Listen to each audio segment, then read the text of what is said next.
بسم الله الرحمن الرحيم نحمده ونصلي على رسوله الكريم. آج پوری قوم انتہائی دکھ اور اضطراب سے دوچار ہے. جو کچھ لاہور میں ہوا اور ہو رہا ہے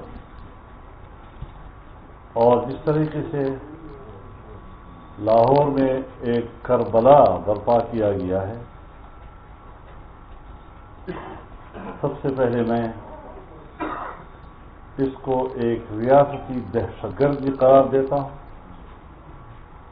اور شدید الفاظ میں ہم اس کی مذمت کرتے ہیں.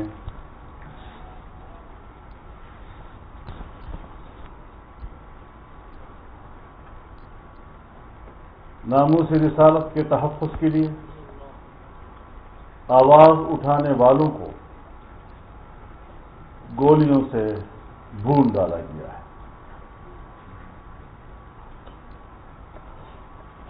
زخمی اور شہداء مسجدوں میں پڑے ہوئے ہیں. ان پر ہسپتالوں کے دروازے بند کر دیے گئے ہیں. ان تک ایمبولینسز کی رسائی روک دی گئی ہے. یہ تو کوئی شقی القلب دشمن بھی ایسا کر سکتا ہے جس طرح امریکہ نے افغان طالبان کے ساتھ گوانٹانامو میں بھی کیا. آج وہی کچھ لاہور میں ناموس رسالت کے تحفظ کے لیے اٹھنے والے جوانوں کے ساتھ کیا جا رہا ہے.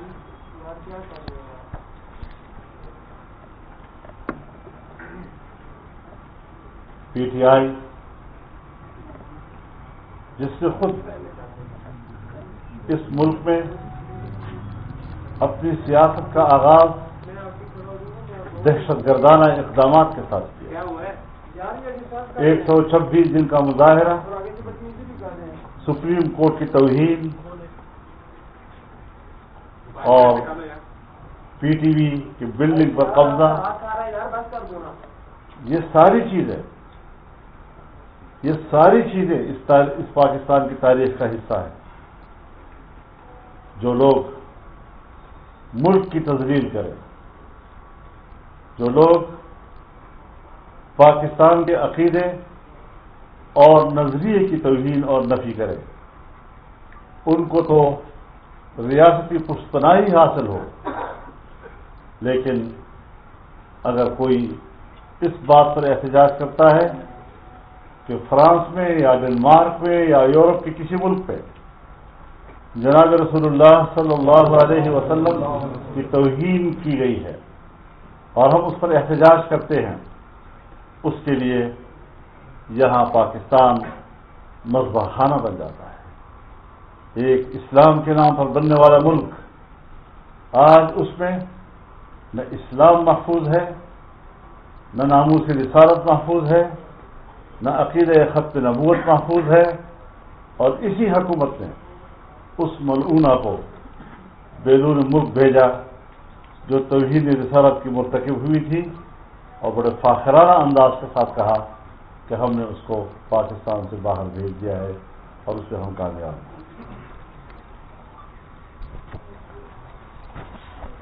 آج عمران خان فرانس کا ہیرو بنا ہوا ہے. شرم آنی چاہیے. جس ایجنڈے کے لیے اور جس ایجنڈے کی تکمیل کے لیے ان کو اقتدار میں لایا گیا، آج وہ چہرے بھی بے نقاب ہو گئے.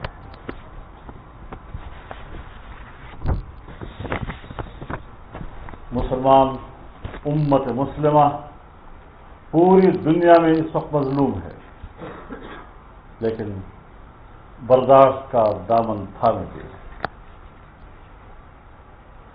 مغرب کے رویے کے نتیجے میں اور پاکستان کی ریاستی قوتوں کے رویوں کے پیش نظر معاملہ اب ریاستوں کے ہاتھ سے نکلتا جا رہا ہے۔ کب تک ہم برداشت کرتے رہیں گے؟ کب تک ہم قرآن سوزی کے مناظر دیکھتے رہیں گے؟ کب تک ہم جناب رسول اللہ صلی اللہ علیہ وسلم کی عزت و ناموس کو رونتے ہوئے دیکھیں گے؟ اب مزید برداشت نہیں کیا جا سکتا۔ اگر مغربی دنیا کو یہی کھیل دیکھنا ہے تو امت مسلمہ پھر تیار ہے، اس کے لیے ہم ہر قربانی دینے کے لیے تیار ہیں۔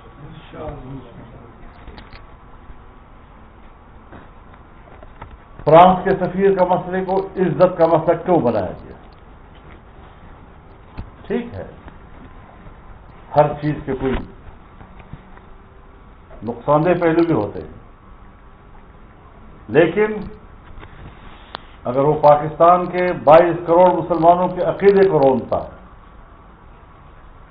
جناب رسول اللہ صلی اللہ علیہ وسلم کی توہین کا مرتکب ہوتا ہے، تو پھر ان کو معلوم ہونا چاہیے کہ ہمارے نزدیک اپنے رسول اللہ کی عزت و ناموس اول، ہماری زندگیاں بعد میں۔ اگر ہمارے پیغمبر کا ناموس محفوظ نہیں تو ہمیں زندہ رہنے کا کوئی حق حاصل نہیں۔ لہذا میں اعلان کرتا ہوں کہ فرانس کے سفیر کا جانا اب ٹھہر گیا ہے اور اب اس میں مصلحتوں کی کوئی گنجائش باقی نہیں رہی۔ میں پنجاب پولیس کی بھی کہنا چاہتا ہوں کہ وہ اپنے بڑوں کے وہ احکامات جو پوری دنیا میں ریاستی دہشت گردی کے زمرے میں آتی ہے، پنجاب پولیس اپنے افسروں کے احکامات کو تسلیم کرنے سے انکار کر دے اور اپنے مسلمان بھائیوں پر گولی چلانے سے باز آ جائے۔ یہ ان کے نجات کا راستہ ہے۔ جو مناظر ہم دیکھ رہے ہیں وہ مناظر ناقابل برداشت ہے، وہ انسانی مناظر نہیں۔ یہی مناظر جب کشمیر میں ہوں گے تو آپ کہیں گے ہندوستان کی ریاستی دہشت گردی، یہی صورتحال جب فلسطین میں ہوگی تو آپ کہیں گے اسرائیل کی ریاستی دہشت گردی۔ تو پھر اگر پاکستان کی ریاست اور اس کی ریاستی ادارے اور اس کی ریاستی قوتیں اپنی قوم کے اوپر اس طرح گولیاں چلاتی ہیں، بختر بند گاڑیاں ان کے اوپر چڑھاتی ہیں، تو کیا ہم ان کو ریاستی دہشت گردی نہیں کہیں گے؟ حکمران اور ان کے وزراء سن لیں، ہمارے نزدیک پی ٹی آئی اور ان کے وزراء دہشت گرد ہے۔ رسول اللہ کی ناموس کے لیے لڑنے والے یہ دہشت گرد نہیں ہو سکتے۔ کیا حالات پیدا کرنے جا رہے ہیں؟ کیا ارادے ہیں تمہارے؟ ہم اس ملک میں غیر آئینی حکمرانی تسلیم نہیں کریں گے، ہمیں آج تک بھی نہیں۔ لاہور میں یزید کی یزیدیت نے جو کربلا نافذ برپا کی ہے، آج وہ بے نقاب ہو گئے ہیں۔ ہم مطالبہ کرتے ہیں کہ جو معاہدات ان کے ساتھ ہوئے ہیں، ان معاہدات کے فریق کون ہیں،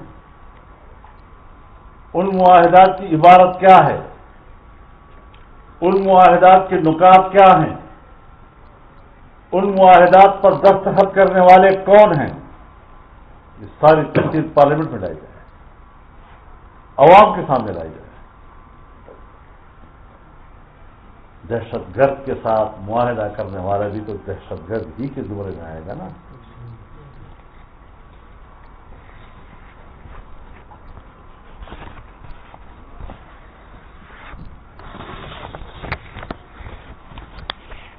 ہم اب بھی سمجھتے ہیں کہ صورتحال کو عقل مندی کے ساتھ حل کرنے کی طرف اقدامات کیے جائیں۔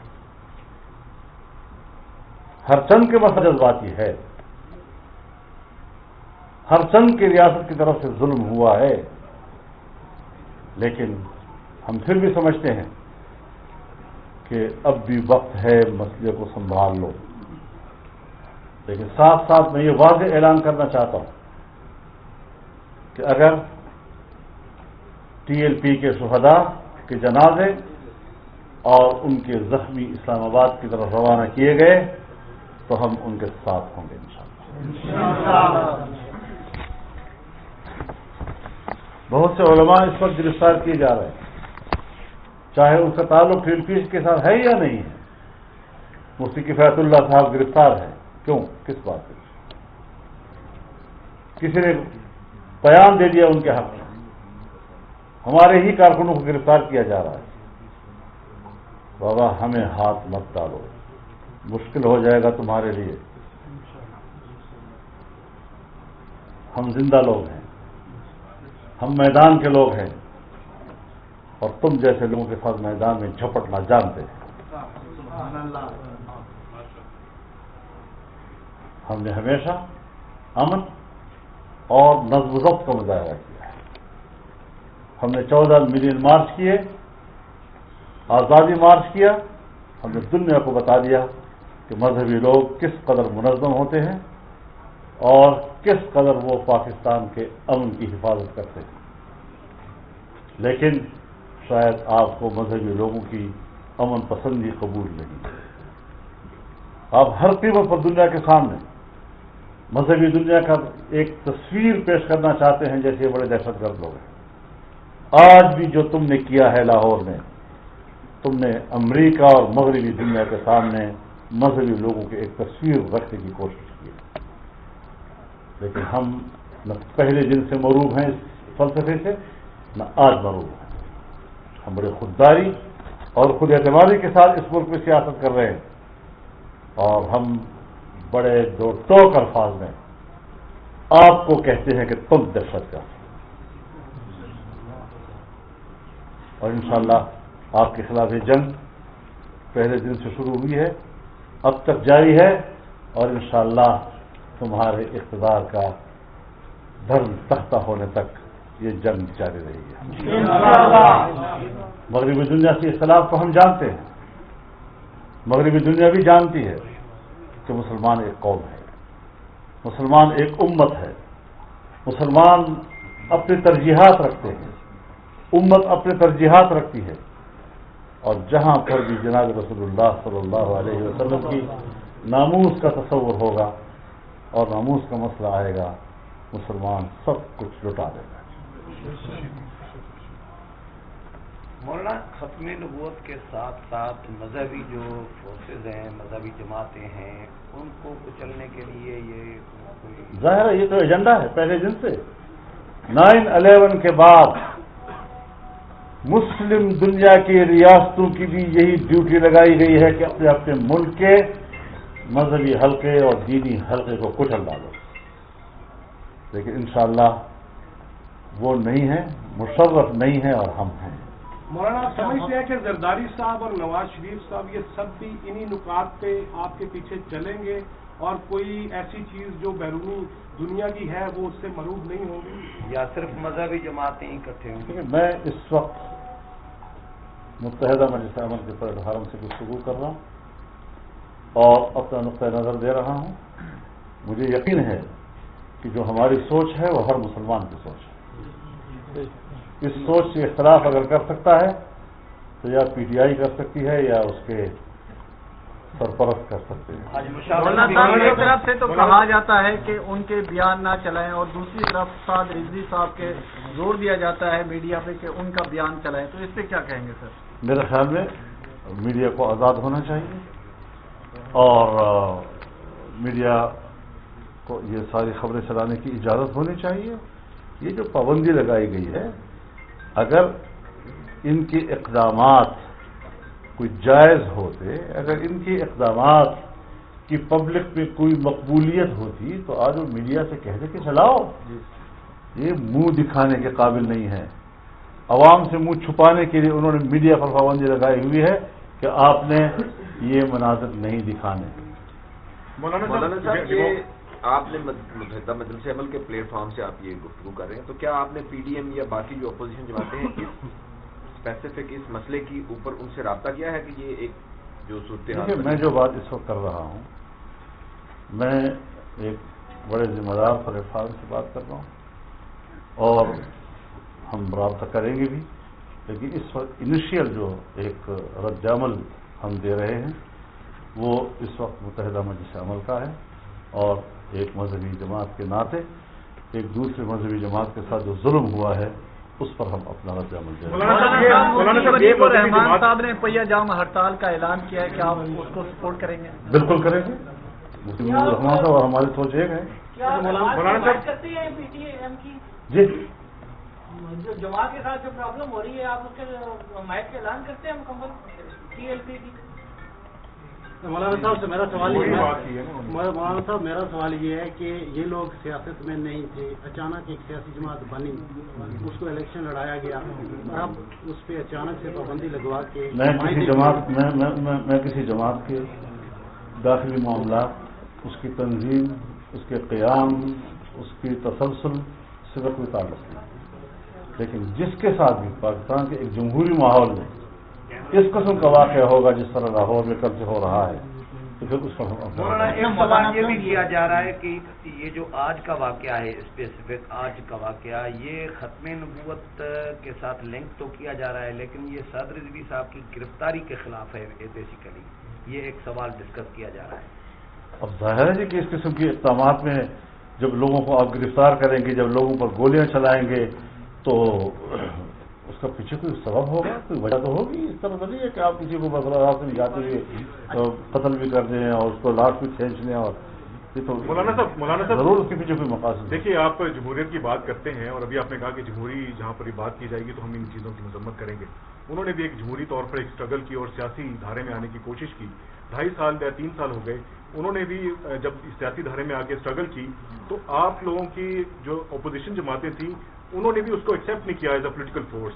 اس کی کیا وجہ تھی جو آپ اب جا کے اس کو ایکسیپٹ کیا؟ دیکھیے، میں ابھی بھی بہت زیادہ آگے نہیں جا رہا ہوں، میں ایک خاص موقع کے اوپر آپ کو یاد ہونا چاہیے کہ جب 2 سال پہلے ہم نے سب سے پہلا ملین مارچ کیا غالباً سکھر میں، تو اس وقت مرحوم خادم رضوی صاحب گرفتار ہوئے تھے، اور اس پہلے ملین مارچ سے ہم نے ان کے ساتھ یکجہتی کا اظہار کیا۔ یہ نہیں ہونا چاہیے، اختلاف کیا جا سکتا ہے، اس کے مقاصد کیا ہے اس سے آپ کا اتفاق ہے یا نہیں ہے، لیکن اگر ایک ملک کے اندر پی ٹی ایم جیسی قوم پرست انتہا پسند دہشت گرد تنظیمیں پنپ سکتی ہیں تو پھر ایک مذہبی جماعت کے لیے یہ گنجائش کیوں نہیں ہے؟ کیا انہیں پی ڈی ایم میں شامل ہونے کی دعوت دی تھی آپ؟ نہیں، ایسی یا جو آپ فری اینڈ فیئر الائنس بنایا گیا تھا؟ سوال آج کون کون شریک ہوئے مشاورت کی آپ نے کی جماعتیں؟ مہربانی، آپ کو میں دروازے سے باہر سوال کرنا آج آگے آ جائے۔ یہ فرمائیں کہ یہ